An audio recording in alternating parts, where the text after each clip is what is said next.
performing at this venue, and then we go back later at night and investigate that venue. Although none of the guys in my quartet want anything to do with the paranormal. So it's just So me. and do you have any? A lot of times we'll hear people involved in these kind of investigations or interest or whatever it is, and they feel that they may have some kind of clairvoyant power or they could sense things. Do you feel you have that maybe? Do you feel like you might be able to sense anything? Yeah, no, I don't have that. Very rarely will I have that kind of feeling of going into a place and feeling that. No, but the other member of our team, Dominic Sattel, who I've known since high school, is a spirit medium. Now, in high school, I didn't know what a spirit medium is. And if your listeners, what a spirit medium is, he's able to see spirits around people. He's able to see full body apparitions in some of the places that we go into. I don't know how he does it, but he can tune in on the energy of that particular area. It's amazing because, and it's a great dynamic because I don't really have what he has. So when we go into a location, I will talk to the owner about some of the paranormal activity that's been there, some of the history, and I'll keep that all to myself until we get to the Right. location. And then when we get to the location, it's amazing to see him go right to some of those hot spots. And, and about 98, 99% of the time, he's right on it. I mean, we just did an investigation at the inn at Jim Thorpe yesterday, on Wednesday.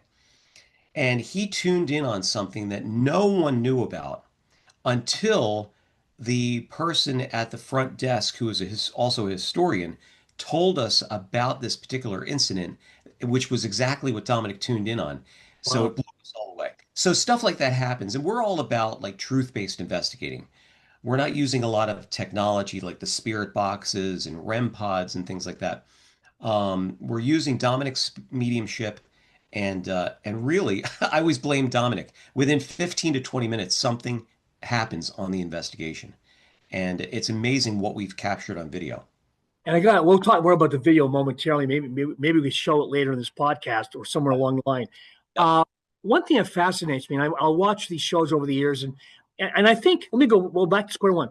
I think most people, or many people, I know I personally have had experiences, whether it be with families passing, a family member passing away, a friend. I hate to use the word premonition. Hmm. You'll see something, and then maybe a few minutes later, you'll hear something tragic happen to somebody you know. Yeah. It might be you think you see a shadow or you just smell something sometimes. They say the smell of death. That's Yeah. happened in my life. I know it sounds crazy, folks. I'm just telling you what happened three couple of times in my life. Well, and Do you Andy, think people have those experiences? oh yeah, and Andy, it's not crazy anymore because, here we are. I mean, even the government is coming out saying, "Hey, folks, the UFOs you're seeing are real. We just don't know what they are." And it's giving people a platform now to not have that stigma behind things like ghosts and UFOs and Bigfoot. Because I always say at the end of the day, people are experiencing something. And yes, I mean, Dominic has that kind of ability as well. And we have another spirit medium that we work with too, Julie Krause, who does have that as well. She's a psychic medium, and she's just what you had mentioned. She'll kind of look ahead and see what's ahead. And really, a lot of times we've gotten both of these guys on camera, and some of the stuff that we've captured, we can't explain. Um, Here's the other thing. I go into a lot of these investigations on the skeptical side. I'm always saying, okay, what's really happening here? Trying to look at it objectively. Not saying that every place is haunted. I'm going in with an open mind and saying, okay, what is going on at this location? People are hearing these sounds. Is it pipes in the basement making noises? Is it an animal on the roof making the footsteps up in the hallway? Is it people outside talking on the street that they're hearing like these disembodied voices? So we always go into that. I always try to go into that headspace to figure out. But when we get on the location, and this is what happens half the time is we capture stuff on video, orbs, shadows, things that we can't explain. And so having said that, going into it skeptically, I'm a firm believer that there's a real thin veil from here to there.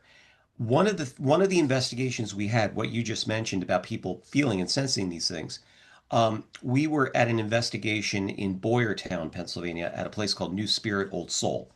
It's an architectural salvage company.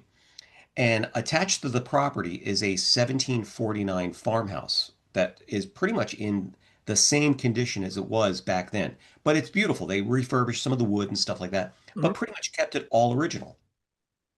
Beth, the owner, would always say, I feel this weird energy up in the bedroom, up in the upstairs bedroom. I feel like something's drawing me up there. So we went up there and did the investigation. And that night, it was me, Dominic, Beth, and a couple of other people that were in the room.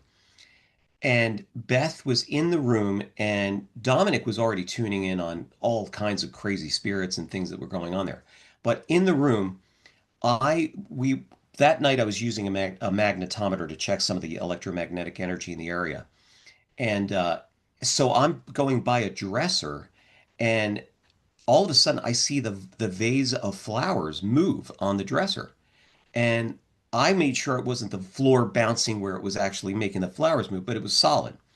And I said to Beth, I said, guys, I don't want to alarm anybody, but I think I just saw that vase of flowers move. Well, with that, she's also a designer, so she's designed everything in this house. She looked at that vase and goes, I did not put that there. That was not there. I know where everything is in this room. And as she's saying this, she's getting more and more and more agitated to the point that she couldn't speak anymore. It was like she was shut down and she started hyperventilating. We had to get her out of this room. And what happened was this spirit, which we later found out was the spirit of this woman that lived there named Elizabeth, we say it bum rushed Beth, and it took her back so much that she had to get out of the room. She was crying and just everything. Now, in and then the smell. We smelled not anything bad. We smelled a perfume. And Dominic says, "Do you smell that?" And it was a perfume. No one was wearing any perfume. No one was wearing cologne or anything like that. But it was this weird smell of a perfume, and that was the spirit. And that was Dominic was saying that is the spirit of this woman right here. So then we get out to the hallway, and Beth is just we're trying. Everybody's trying to console Beth, and she finally calmed down. But a few weeks later, when I was editing the video, I'm a respectable guy, and I said, "Hey, Beth, do you want me to keep that part in the video where you were pretty much had a huge meltdown, or do you want me to take that out?" She says, "Nope, keep it in there because if that's how it happened, we've got to keep it that Right. way." Right. She didn't even remember what happened. It was unbelievable.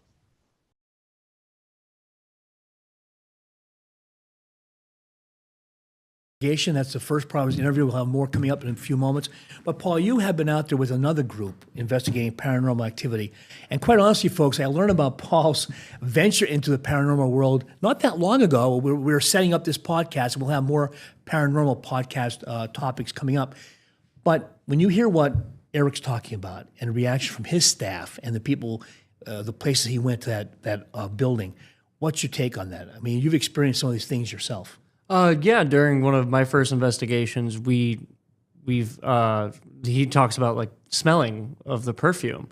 One of the first investigations that I was on, we had this random smell of lavender pop up, and it wasn't present in the room when we first went in there during our investigation, but it popped up and then it didn't stay in the room. It transitioned throughout the house. So hearing things like that of smelling perfumes and things of like recalls to some of my investigations that I was a part of, and then hearing his staff get emotional or get overwhelmed by whatever it is that's happening.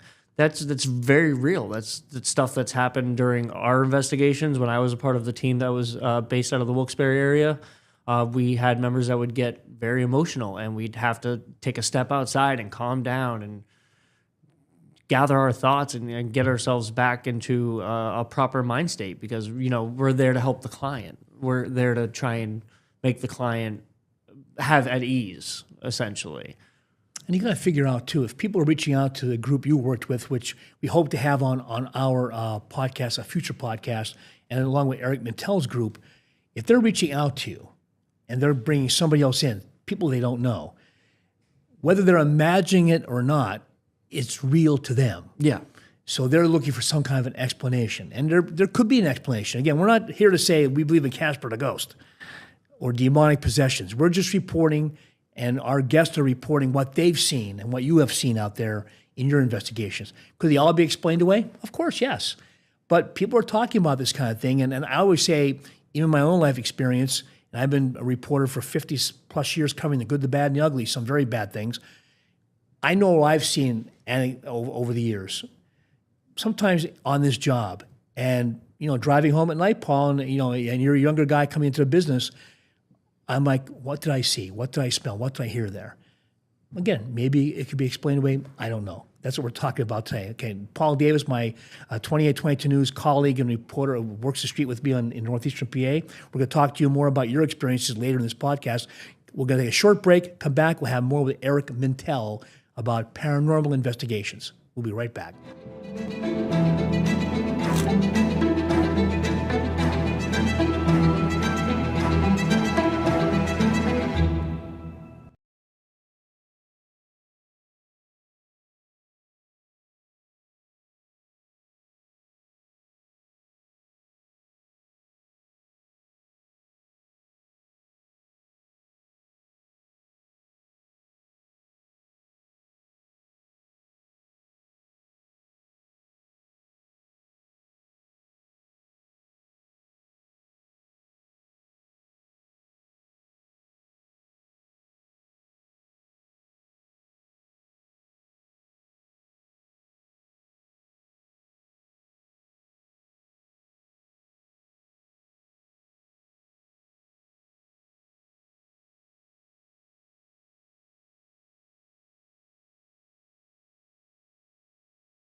And welcome back, Andy Mehalshick, along with my photographer, I'll say our photographer, Paul Davis, and our intrepid producer, Joe Nardone of Luzerne County fame. Joe Nardone, put your mic on there for a second. And I know people can't see you, but you can hear him.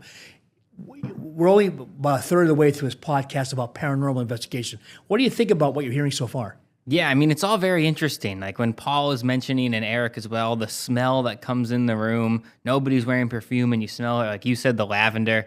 It's just strange. And like, we're not trying to like cause a ruckus over here. We're not trying to get you scared, but these experiences that these people are having, like you said, that Beth woman, like these are real experiences that are happening to these people. And, maybe we're looking for answers, maybe we're wondering why, but, these are reactions to things happening in the environment around us. Have you had any experiences at all that, looking back, saying, again, you guys are young guys, anything that made you go, I wonder what that was about? Well, Eric talks about it. They were down in Jim Thorpe, and I was at Jim Thorpe in the Asa Packer mansion. That's a great little town. It's a great mansion. Check it out, guys. Yeah, really cool place. And just every kind of corner you turn there, you're like, wow, like there's so much history here that it's almost like it invokes a certain emotion for sure. And especially they have that so well preserved. It was less of an eerie feeling, but more of like a wow, like this is history, and that this is like maybe paranormal, because like you can understand that the lives these people led, they feel like they're still living there. Right. And they talk about, oh, well, they had the gas lights and then they changed it to electric, and just like you can feel the people moving throughout the house as you toured it with them. And it's kind of like the tour guides kind of are the tour guides that show you the lives that these people led. And it's really, and I'll say this too. I'm a big believer in, when I say believer, my take on the world is, in many ways, is that, you go to a home, Paul or Joe, you go to a home or a school, whatever, a neighborhood, and you wonder, like, what's taking place in that building? Again, happy times, sad times, tragic times, human life, it's a journey, and we all go through it. Yeah. And at different points in your life, we all experience happiness, of course, that's the best case, but we're not living in Disney World.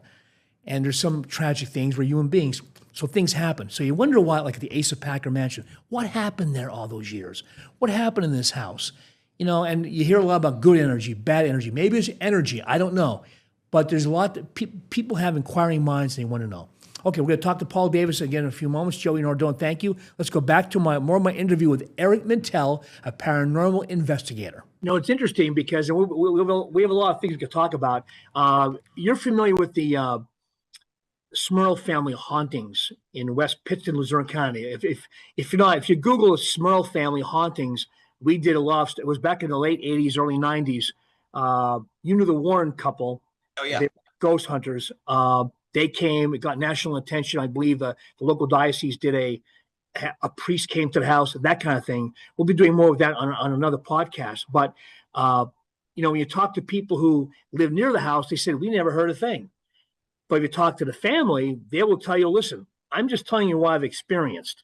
You can believe it or not believe it. So, so do you think, though, and the amazing Kreskin, I think he's passed. He came to the house and was showing how the power of suggestion.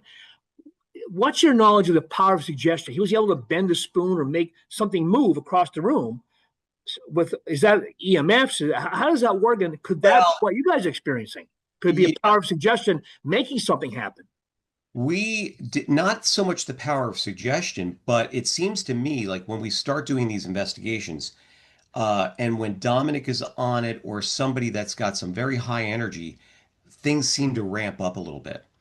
And it happened to us in this fact that we went in completely cold. We didn't go in with any kind of preconceived anything. And right down the street from me right here is a restaurant called the Plumsteadville Inn. And we started the investigation up in the banquet room. And within like 5 minutes, we were in the back of the banquet room. And all of a sudden, we're sitting there talking. And Dave, one of the investigators with us, said, I don't really have a good feeling. And as he says that, and he doesn't really feel anything, he's really the main skeptic of the group. As he says that, we hear a huge crash in the front of the room. So we turned around and looked, and how it happened, I have no idea. Did a spiritual energy come by? But my tripod for the camera that I had securely on the back of the chair was now on the floor. The mic case that I had on the table was now on the chair. So something came by and moved and just with energy. And we had another spirit meeting with us that night too, Karen Luchin. She was detecting a mischievous spirit. So, and then we had that happen. So that was really something we can't explain. How it happens, I have no idea. Have we seen stuff move? Yes. Have we seen shadows? Yes. Have we captured it on video? Yes. What they are, have no idea, but they're there. And it seems to be like when we have the night vision on, they're doing experiments right now with light spectrum, because if you notice in a lot of these shows, they'll have orbs that'll show up during night vision. And I think there's a certain, and even shadows, I think there's a certain spectrum of light. We could see, there could be spirits around us all day long, but because of the light, the UV or whatever, we just don't see them. But at night, when things are more relaxed and the general buzz of everything is kind of quieted down, that's when they seem to make the most activity. And that's why a lot of investigations are done at night. That was my next question, because quite honestly, as a reporter, of course, by nature, we're skeptical. Sure. And we went, like you said at the outset of this interview, that, was it someone walking on the floor? Were people talking outside? Was it a light source coming in that we don't know about? It wasn't really a shadow, it was a light. One question I have, quite honestly, is I'm watching these shows and I'm like, how do ghosts know only to come out at night? In other words, if I'm sitting here in our studio and you're sitting there, it's broad daylight, and there's a spirit entity in there, do they say, "Oh, I'm going to wait till midnight," or why not appear now? Why not make this chair fly now? So, Yeah. in other words, people look at that stuff and say it's always at night. You really can't see anything. I think it's bogus. A lot of people have that opinion. Yeah, I mean, look at it this way too. A lot of the shows are entertainment too. Sure, So they're and I guess, entertainment. yeah, yeah. So part of it is entertainment. But when you're actually going in and on a truth-based part of this investigation, they don't come out for us, on cue. That's the thing. They come out whenever they want. They could come out during the day, they could come out middle of the day. It's just we just happen to have the camera rolling at that particular time. I mean, prime example, Andy, like the other day when we were at the inn at Jim Thorpe, we got into one of the rooms and started unpacking our gear. The lights started flickering in the room that we were in. And I quickly whipped out my phone and I started taking video because the camera wasn't set up yet. And sure enough, we got a little glitch right there on the phone. Oh, So was that paranormal? I don't know. Could it have been something electrical? Who knows? But it's something that's happened in that room on a steady basis. I yeah. So things like that. And but yeah, you're right. It's like, again, I go into that mindset of like, okay, well, at least I'm skeptical, but I'm gonna keep open-minded. I want to tell you this story because this is something Yeah, that go ahead. Yep, just fascinating stuff. oh, it's incredible. And I appreciate you having an open mind to this too, because here we are, the people are having these experiences more and more. Um, we did an investigation in Elkhorn, Wisconsin, of all places. And in Elkhorn, Wisconsin, there's a creature, cryptid, which cryptids are like Bigfoot, Dogman, and things like that, Loch Ness Monster. But there is a cryptid out there called the Beast of Bray Road. And the Beast of Bray Road is supposed to be a 6 to 7 foot tall, upright, canine werewolf, like Dogman, right? Not Bigfoot or anything like that. This is a dog man. So it's basically got the body of a man that people have seen, the head of like a wolf and or a head of a dog, it's got a muzzle. And so we went out there and a good friend and fan of ours, Ellen Collins, she said, "Hey, you guys ought to do a video on the Beast of Bray Road." I said, "I would love to do that, but I just don't know how I'm going to get out there. How are we going to get out there? Who's going to pay for it and that kind of thing." Anyway, she paid the whole freight for us to get out there and do this video. So she's, phenomenal lady. And she was on the investigation with us. And she lives in Wisconsin. So long story short, I go out there again with that mindset of like, okay, well, we're not going to see anything. We're going to talk to some great people. We're going to get some great stories, never thinking once that we'd actually encounter this thing. And we did on the night of October 3rd of 2021. I sent you video clip of this, the ungodly howls of this encounter, which was just absolutely mind-blowing. What we heard was it was a howl that to me it sounded like a man screaming in the field that we were in. It was only about 100 yards away.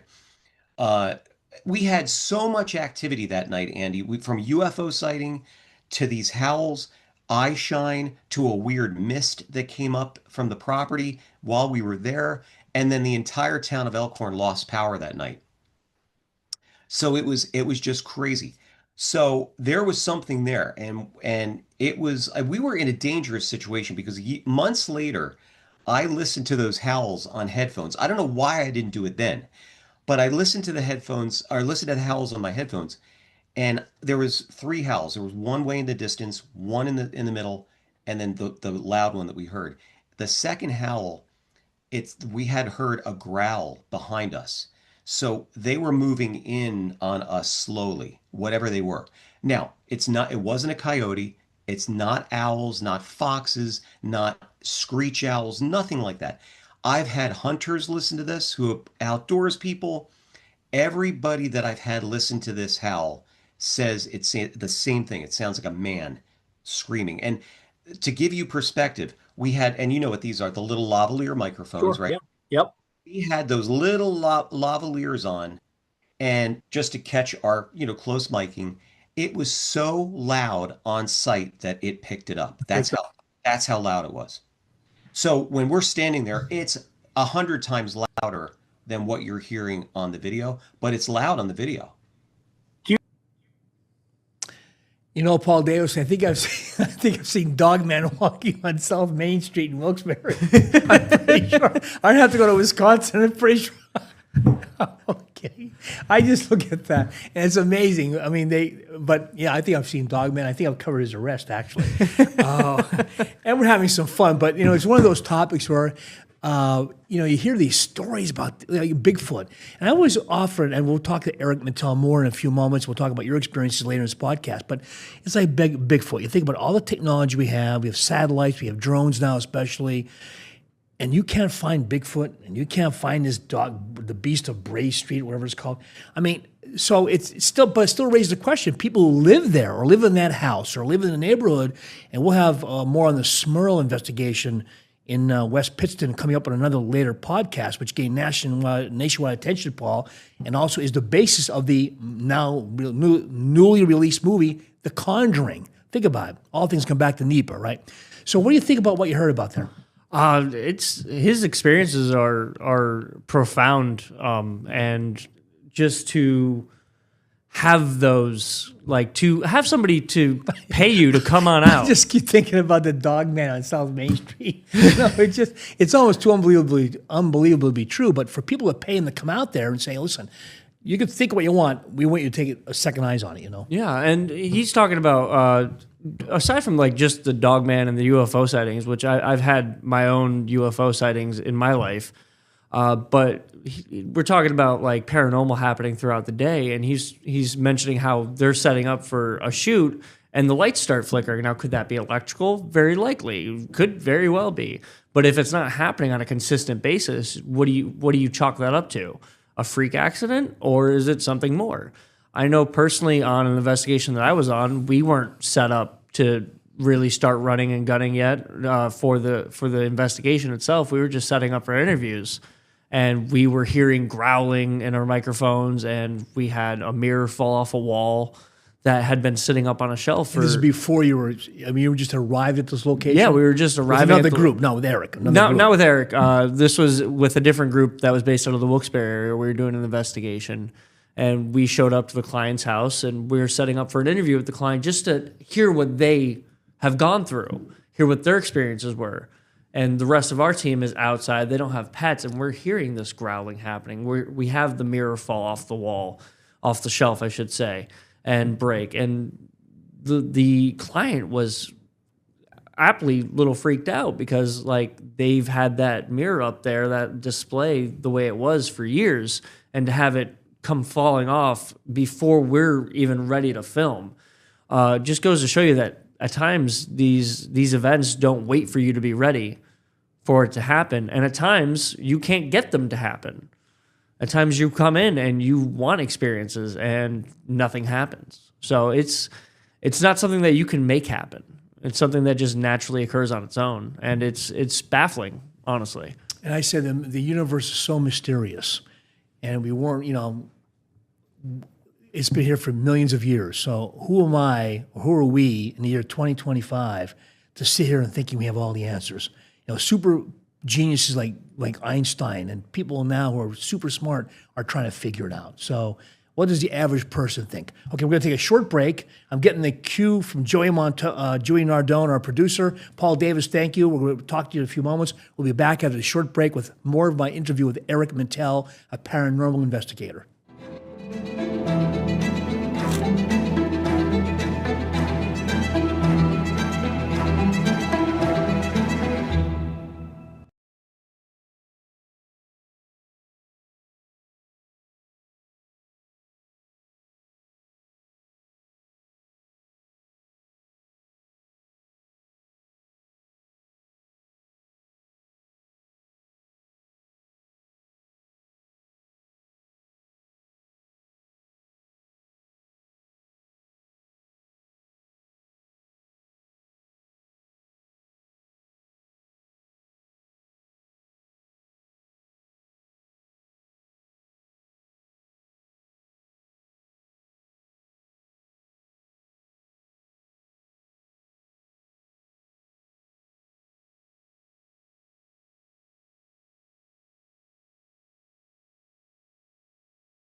And welcome back, Andy Mehalshick, along with my our photographer, Paul Davis, here at 2822 News. You're watching us on our new and exciting 2822 Now CTV app. The proper name is 28, Joey Nardone, 2822 Now app, correct? Yep, 2822 Now, available on Apple TV, Amazon Fire Stick, and Roku. Now, when you say Apple TV, you're saying an actual Apple TV, not Apple Plus app. Right, not the Apple TV app, but on an actual Apple TV. If you go to where you can search to download any app, you can search 2822 or WBRE, WYOU, and it'll come up. Same with Amazon Fire Stick, Roku TV. As long as you put it in the search bar, 2822 or WBRE, WYOU, you'll find it. Okay, Joey Nardone, thank you. We're talking about paranormal investigations. Paul has been out there, Paul Davis, who I work with on the streets in Northeastern and Central PA with all kind of stories. And I said this before, I never knew that Paul had been involved in paranormal investigations with a group other than Eric Mintel's. We're going to have your group on, hopefully in a future podcast. And the video I've seen that you shot is just simply amazing. We're going to talk about that in our last segment. But let's go back to more of my interview with Eric Mintel, a paranormal investigator. I think this creature is a ghostly type thing or an actual physical being, or you just don't know. I think, here's the other thing. People are seeing this creature. And by the way, people could see this video on my YouTube channel. It's Eric Mintel Investigates. It's called The Beast of Bray Road, Alive and Well. Phenomenal video. And a lot of activity. But yeah, no, people are seeing this because now 6 months later, thank you, Ellen Collins again, we went back to Elkhorn and we did a follow-up in April of 2022.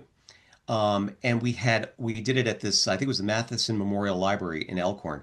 We had over, I kid you not, 140 people showed up to tell their story of seeing this creature. And they all described the same thing. When it's on two legs, it looks like it's gliding. When it's on all fours, it's really fast. So yes, it's a flesh and blood creature. Is it able to get its picture taken? That's been the huge question. Where we were on the property, Lee Hample is the farmer. He had multiple cameras around. The next morning, after we got done the investigation, went back. Lee couldn't believe we were back so early. The whole investigation, it was maybe about 45 minutes total that we had all of this activity. Oh. So the next morning, Lee sends me a text and says, you know what? None of the trail cams were working. We have no footage of you on there. We have no footage of anything on there. It was like they were turned off at 5 o'clock and they came back on again at 7 o'clock the next morning. We also had a situation earlier in the day where Scott is Ellen's son. He was using a drone and he builds high-end drones. And he has to wear the virtual reality glasses to see where he's going. Where we were in that part of the field, over where we had the activity, we disappeared off of his screen. We were digitally disappeared off of his screen. He had to lift the glasses up. We were still there. See if you're still there. Wow. But digitally, something was messing with the electronics in that particular area. Now, we have a lot of areas around the world. There are ley lines and energy lines and things like that. Could this property be one of those areas that this thing is coming in and out of? That was the other thing. Is this using portals to come in and out of? As crazy as that sounds, it's like one of these things. It's like Bigfoot. Right. You see Bigfoot and then he's gone. And then he's like there and he's gone. So where is it going? What is it, doing? So we're trying to track that information as well. And I'll tell you what, Eric, and again, as a journalist for 50 more years and as just an observant human being, first of all these folks, whether I do a lot of work with MUFON as well, Okay, cool. UFO Network. I do a lot of work with those guys over the years. And we've had sightings here in Northeastern and Central Pennsylvania for over years. But anyway, when you have all these people from different walks of life, different socioeconomic backgrounds, with no agenda, no reason to tell a story or say, here's what I saw, and it matches what somebody else saw. It might be the same town or 100 miles away. It's one of those like, So what? And you talk about these portals. There's so much about the universe we don't understand. You look up at the night sky and you see all these stars. how do we know? I mean, how do we know what's up there? You know, Oh, so totally. it's infinite, It is. And and I like the fact that, we're having these discussions, and I liken it to this. You could be standing there, right? And you could be seeing a full body apparition of a ghost or UFO, but the person next to you may not see that. They right? may just not see that. And I always say that either people are connected to the spirit world somehow, or maybe it's in family lines. You know how families have had like Sure. generation after generation Yes. have had these encounters. Maybe there's some kind of thing there as well. But I always find that it's fascinating that people are just so connected to this where they could go in and immediately feel that. Going back to the farmhouse situation, when we did a premiere of that video, we did a walkthrough with people showing them some of the areas that we went into. I mean, even people that were very sensitive that could feel that, well, they didn't even want to go in that room. And one woman started crying right in front of the room. So she was feeling some kind of really devastating energy there. And here's the other thing, Andy, and as you as a reporter, and I'm sure you've done this as well, when you're interviewing people and you're talking to people about certain situations, they're if they're having, like, when I talk to a witness that's seen a UFO or Bigfoot or something like that, if they're having a very hard time getting it out and they're getting goosebumps and their voices are cracking, I know instinctively they're telling the truth because they've had some kind of profound effect Right. that's happened to them. I'm pretty good at discerning the truth from the BS, and I could tell that right away. But when you see these people that are really having a hard time, they're nervous, they're really having a really hard time getting it out because it was something that they can't explain. Right. Um, We're winding down pretty soon, Eric. Real quick, local story. So we talk to all kind of experts in all kind of fields when we do stories, not just on paranormal. I have a psychiatrist friend who I won't name right now, but well-established guy, top notch. And I was talking to him about the interviews. I've done tens of thousands of interviews with people with good, bad, and ugly stories, everything, right? And I was saying to him sometimes, listen, I'm not a psychiatrist, but, and he said, stop 1 second. You've done more interviews with people than I have from in all kinds of situations, happy times, bad times. He said, so don't underestimate, and I'm sure you have also underestimate what you've done and how you could pick out. You don't have to be a lie to you. You're not going to. You could tell when people are phonies for the mhm, most part. There's exceptions. He said, absolutely. so Yeah. don't underestimate when you've done so many interviews. You probably have done more than most psychiatrists have. You bring Maybe not in depth, but you get an idea what the truth is. right, you could bring an expertise to it because Right. you know what to look for, you know. So I know again we have about 5 minutes left. Sure. The Tell me about uh, some of the investigations you have going on in or planned for northeastern Pennsylvania, Poconos, that kind of thing. Absolutely. Well, we're very, very excited. We just partnered with Visit Poconos, Pocono Mountain Visitors Bureau, and Chris Barrett, and we're working with him and Good his team. friend of ours, yep, good friend Oh, of ours. Chris is phenomenal. He's been so great. He's been on a couple of investigations so far. We even got Chris down to the dungeon of the old jail museum. So, but it's been great. So we just did the old jail museum. That's going to be premiered pretty soon in Jim Thorpe. We just did the haunted And candle Jim shop. Thorpe's a great town. Oh That's my a God, great little town. incredible. How many stories we don't know about yet, Eric, in that town? Well, guess what? Well, Andy, we're going to do them because we're doing all We going want to to do go all. along with you. Yeah, oh, absolutely. You definitely have to come on the investigation with us. We just did the Inn at Jim Thorpe. We're doing the historic Dimmock Inn up in Milford. We're also doing the Harry Packer Mansion. We've got that coming up. So all these investigations, oh, and then we're doing a video on the Carbondale UFO encounter. So we're also doing that That's one. a big story. That's a big deal for And another generations. Oh, I know, for generations. And another really incredible restaurant called Circa 1898 in up in the Poconos as well. I think that's in Stroudsburg. But yeah, we can't wait. We've got so many things going on, so many projects. I'm going to be doing double duty editing, getting all these out to you guys. And joining me on the investigations is Dominic Sattel. Chris Barrett is with us. Sometimes Marlon Kistner from Pocono TV, Pocono Mountain Visitors Bureau. She was with us the other night at the Inn at Jim Thorpe, had some great stories to tell about some things that happened there. So yeah, we've got that. My show also just got picked up on the Beyond Paranormal Network. So you could see me there. Sporadically, I don't know what, I was on Monday through Friday, but now I think it's on sporadically on the weekends now too. So they've got me peppered all over the place, different times. So check that out. And of course, our YouTube channel, Eric Mintel Investigates, Facebook, Instagram, follow us over there. But the big news too is on November 2nd, we've got the first annual Jim Thorpe Paracon happening at the Got it. Macho Opera House. And we've got Nick Pope coming from Ancient Aliens. He's going to be speaking. I'll be there. We've got Bill Burns from UFO Hunters is going to be there. And I believe Tom Carey is going to be there as well, talking about Roswell deathbed confessions. So a lot of really cool things going on. Almost a potpourri of paranormal. Love it. There you go. I copyright that phrase. There you go. Do it. Do it. I think So I've got we want to go. I'm going to ask you, and we would love to go along with on at least one of your investigations somewhere down the road. We'll finalize those plans. We'll talk more about that. We'll run some of your videos here on 2822 News.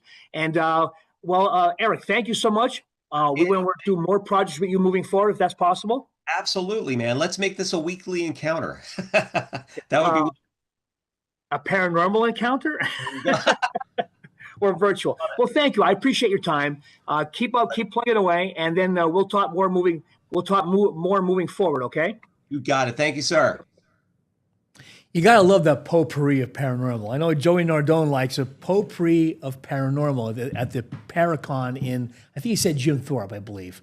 And that's a great town in Carbon County, great in northeastern PA. So, Paul, when we come back, we're going to talk about your experiences. We have a few minutes left after a break.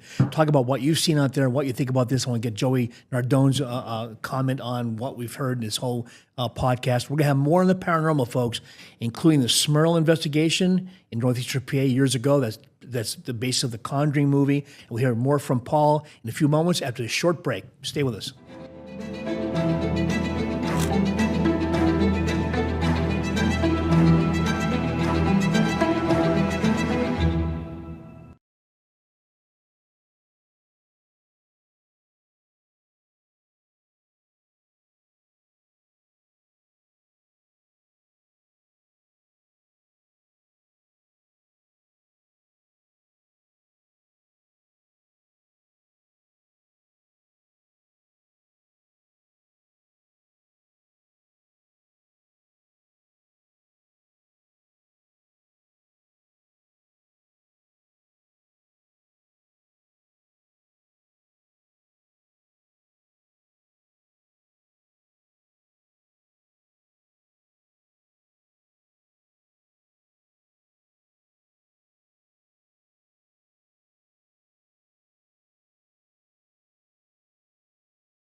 Welcome back, Andy Mehalshick, along with my photographer, Paul Davis, who's been on Paranormal Investigations, and our producer today, Joey Nardone. We're going to talk to Joey in a minute. But Paul, you've been out there on different things. We want to make it clear that what the video you're about to see and the video so far in this podcast came from Eric Mintel's group, not the group you worked with. And we're not going to name them yet because we're working with them timing-wise. They definitely want to do the podcast, but this is all, the video you're about to see is, that we've seen already also in this podcast, is from the Mintel group. So you were talking, and I saw your video, which we hope to run down the road in another podcast, of one of your investigators. You went to a place, describe what happened, and she was overwhelmed with something. Was it possession, whatever? Describe what happened.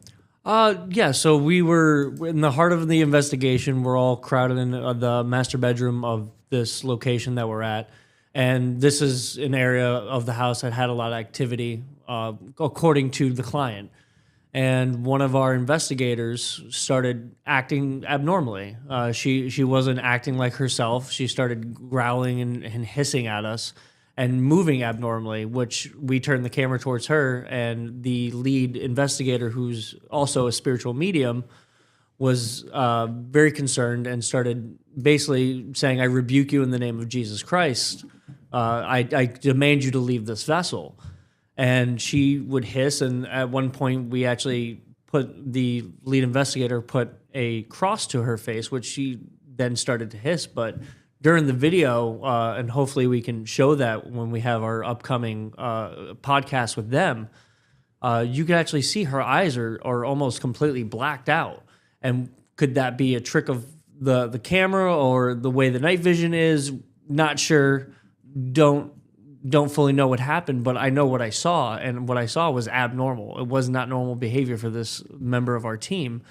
She was very quiet and reserved. For her to start hissing and growling at us was beyond that. And honestly, the things that happened in that room still give me goosebumps to this day. Like the door, we couldn't get the door open. None of the lights would come on. It was like straight out of a movie, and it all happened in front of our faces, and to a point to where we didn't know what exactly to do when you're in that position.